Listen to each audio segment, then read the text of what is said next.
All right, guys. I posted a poll in the Docs Model Clinic group.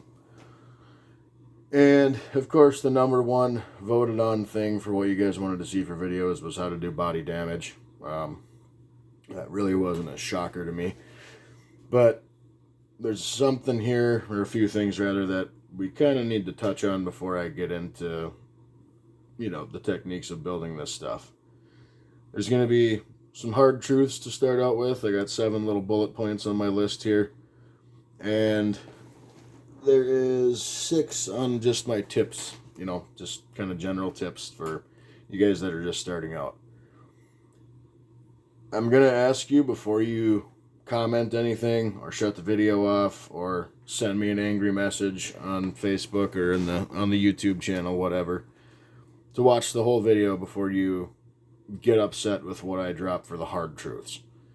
Odds are, if you can't accept what I'm saying for the hard truths, you're probably not going to be able to deal with feedback and stuff when you're doing this stuff anyway. That's just the way it is. So, that being said, let's kind of get going here.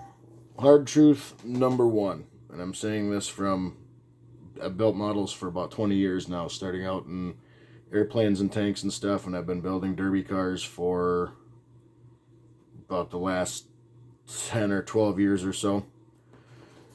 Hard truth number 1 is that you're going to suck when you start out doing this, but you're going to improve. You're going to suck when you start out building it, and I say that because my first builds were pretty rough.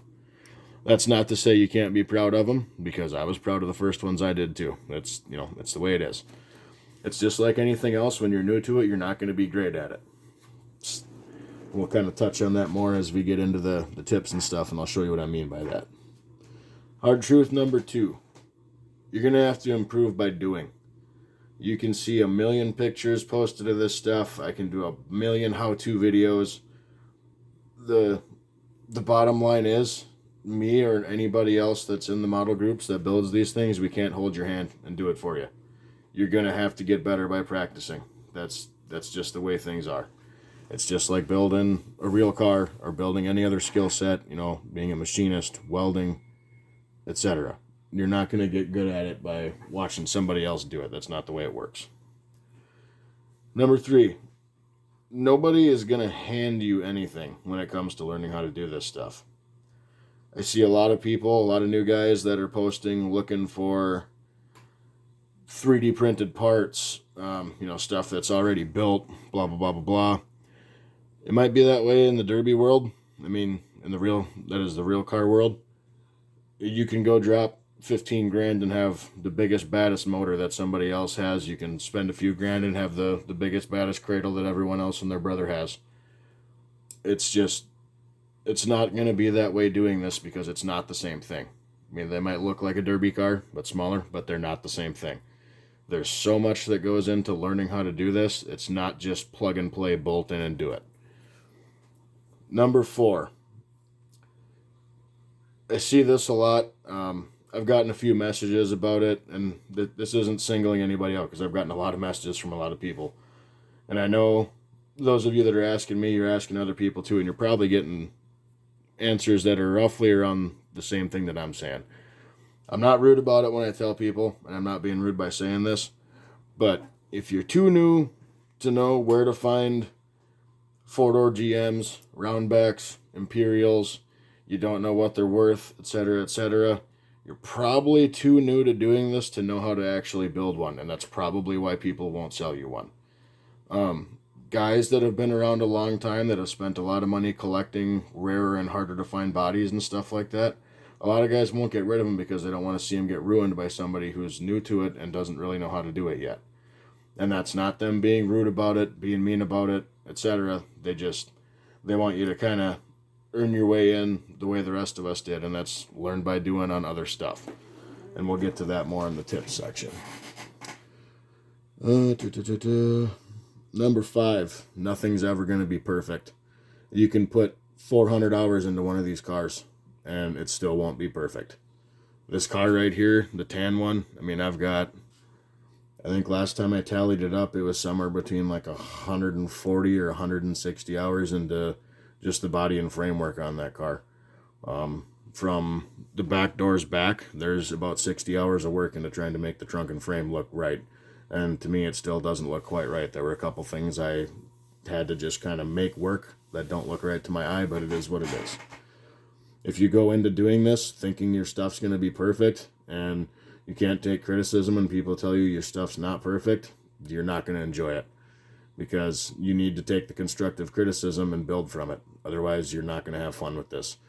And I build tanks, airplanes, trains, I build all sorts of stuff, and it's the same way through every facet of model building. It's not like you're going to get, especially with, derby guys, you're not going to get stuff sugar-coated. It's not the way it's going to be. So if you think your stuff's perfect, you're sadly mistaken.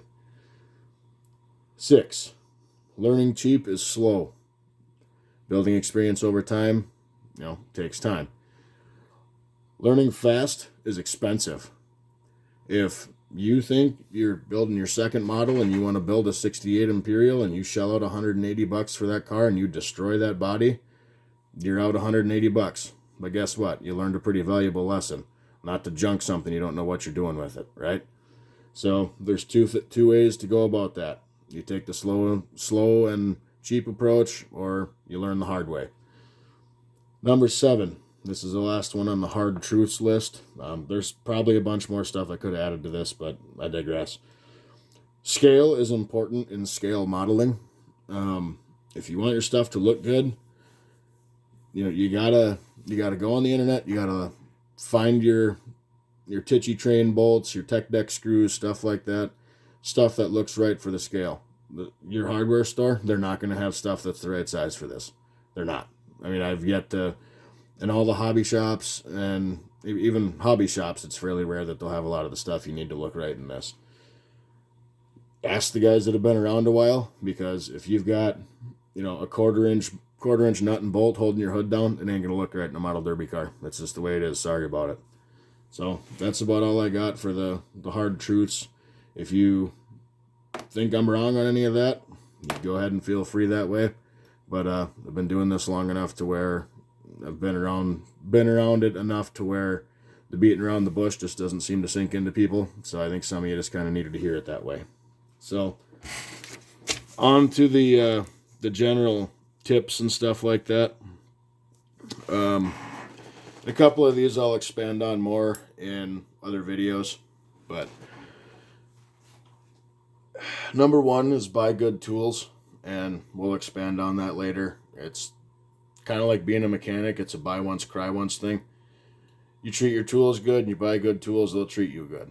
I mean, I'm not saying you need to go out and buy a Snap-on toolbox and fill it full of model building tools. That's not what I'm getting at all.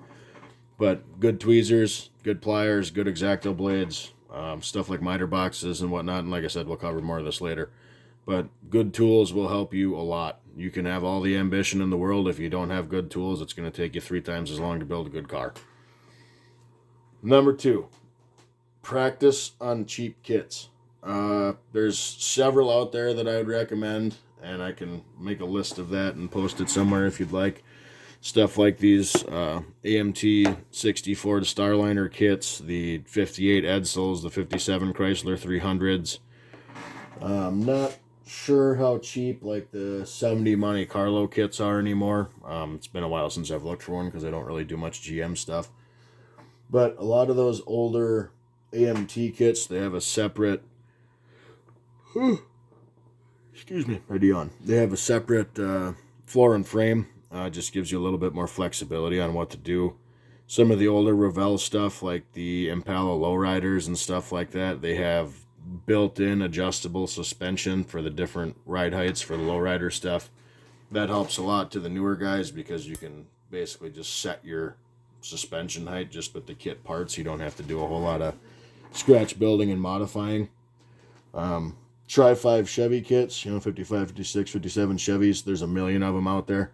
A lot of them can be had for pretty cheap, whether it's on eBay, the Facebook auction groups, whatever. They're a great practice kit. Are they a practical derby car? No, not really. But they're a good way to practice because you don't need to go out and spend $60 on a resin body and get all the donor kits and all that stuff for frames and floors only to not be happy with it. You can start out with cheap stuff. That's what I did. And when I started building models, I built the $10, $12, $15 Revell airplanes. And now I have kits here. I've got tank kits that are worth $80, $90, if not more. I've got a couple that are worth well in the $200 and $300 range with several $100s worth of aftermarket parts for them. I mean, don't go dumping a whole bunch of money on stuff to learn. But buy the cheap stuff to learn on. Like I said in the hard truth thing, if you want to learn fast, it's going to be expensive because you're going to mess stuff up. It's better to mess up cheap stuff and learn than it is to mess up expensive stuff. So,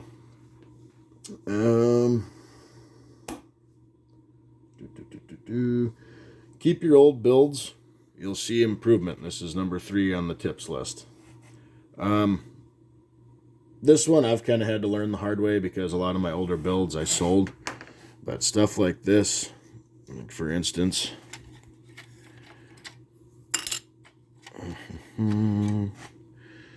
this car is, these two here are actually a pair, a before and after pair.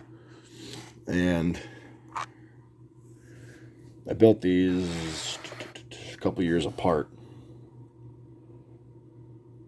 Like this is one of the first engines I built with a, if you want to call it a cradle. There's a cradle in it. You know, it really doesn't look very good. And I just I've kept it that way, left it that way. I literally notched out the oil pan so it would fit in the cross member in that car. It's not pretty. It really isn't. And then I built this one, I think it was a year and a half after or so, something like that, with a whole lot of tinkering around with other stuff in between. And it's plumbed and wired. I can't get the camera to focus very well. I think I'm filming this in landscape, so sorry about that. But it's plumbed and wired. It's got all the bells and whistles. I mean, keep your old stuff because you'll see how much more you improve. You know, don't get... It's hard to really gauge how much you improve, and it's easy to get discouraged when you don't have your old stuff to compare it to, when you don't have those benchmarks to look at. So keep your old stuff, and you can learn from it. You learn a lot from it. So, all right. Learning takes practice. Building versus buying stuff. Again, this one I kind of touched on it a little bit in the hard truths section. But, you know, you can buy these super nice 3D printed engines and cradles, or you can build something. Building that, or putting it together rather, assembling it. Those of you that have been around for a while know the joke behind that. Putting something together that's a kit like that, it ain't going to teach you very much. I mean, it might teach you how to work with 3D printed parts, but you're not going to learn very much. You build something, you put some time into it, and you figure out how to make it work, you're going to learn a lot more, and you're going to improve. So every one of your builds should be a learning phase. You know, you're not going to get to a point where every build just looks the same and you don't get any better. The more time you put into it, the more you'll get out of it. That's just the way it goes.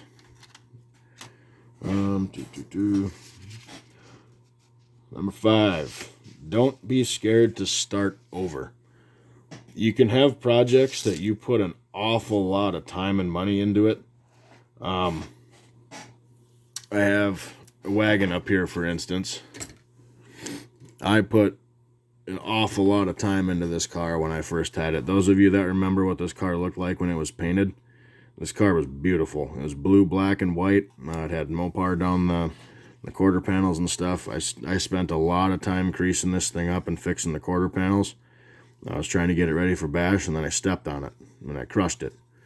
All the pillars were busted up real bad. There's still big chunks missing out of the quarter panels. I mean, it's in rough shape. But instead of just trying to Band-Aid it back together, I decided it was better to just strip all the paint off and start over. And it's going to be a lot different when it's done. Like, for instance, the fact that these cars aren't actually a full-frame car, they're a subframer. So it's going to get a correct floor. I'm going to fix the bodywork, fix all the shoddy crap that I did to this thing to make it look decent. Because under that nice paint job, it really was a pretty ugly car.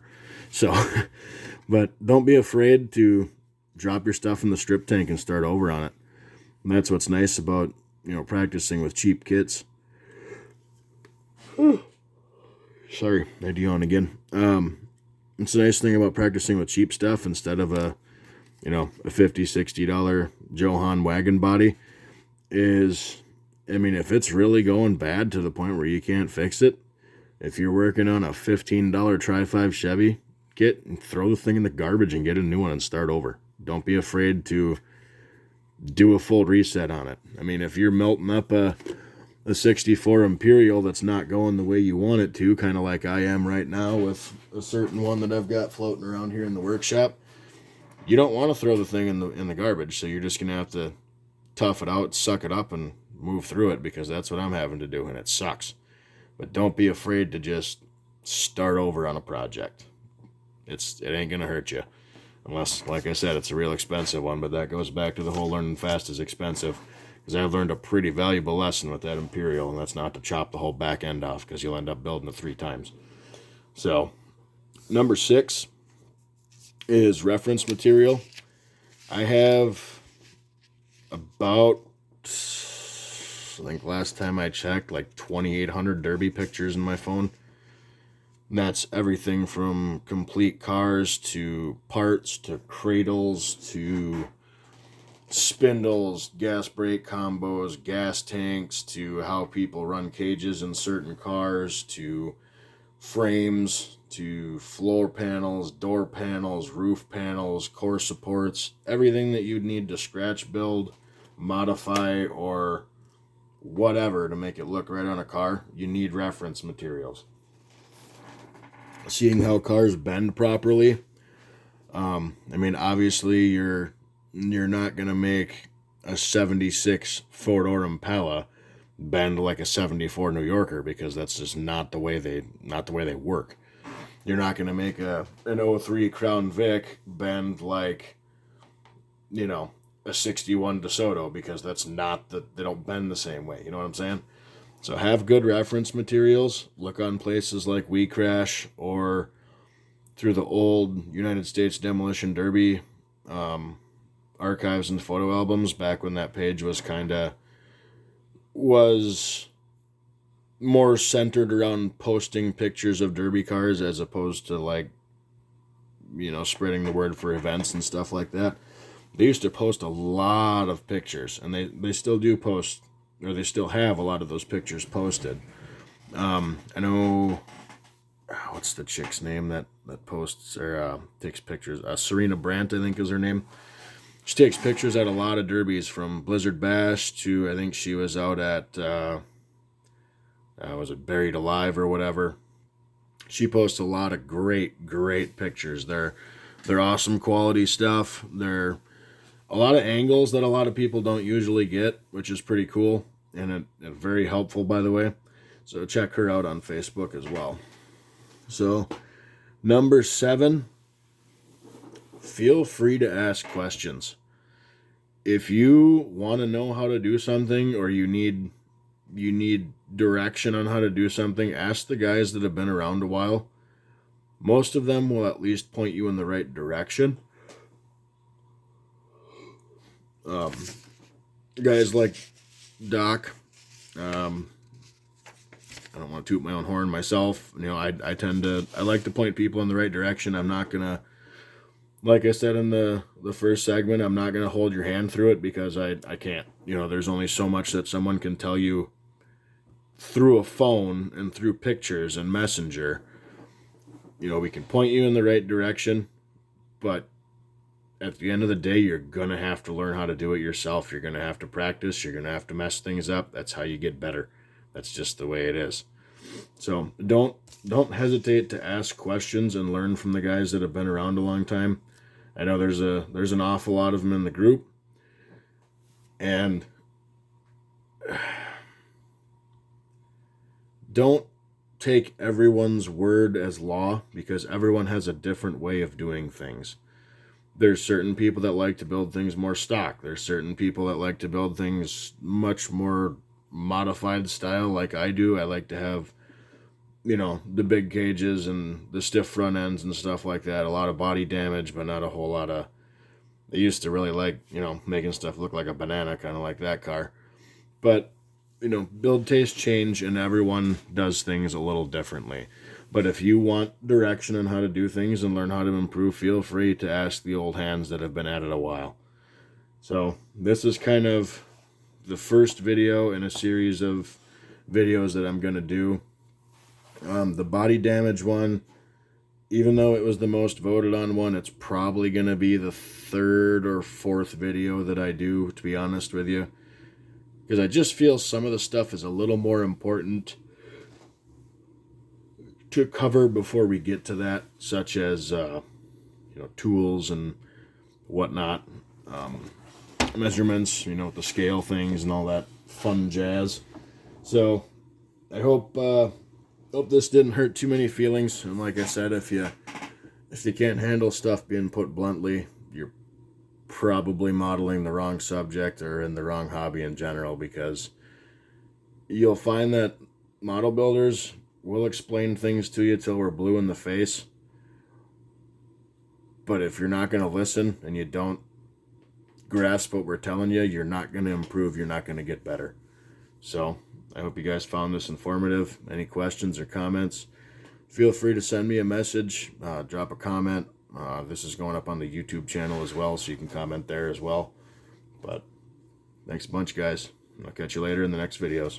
Bye-bye now.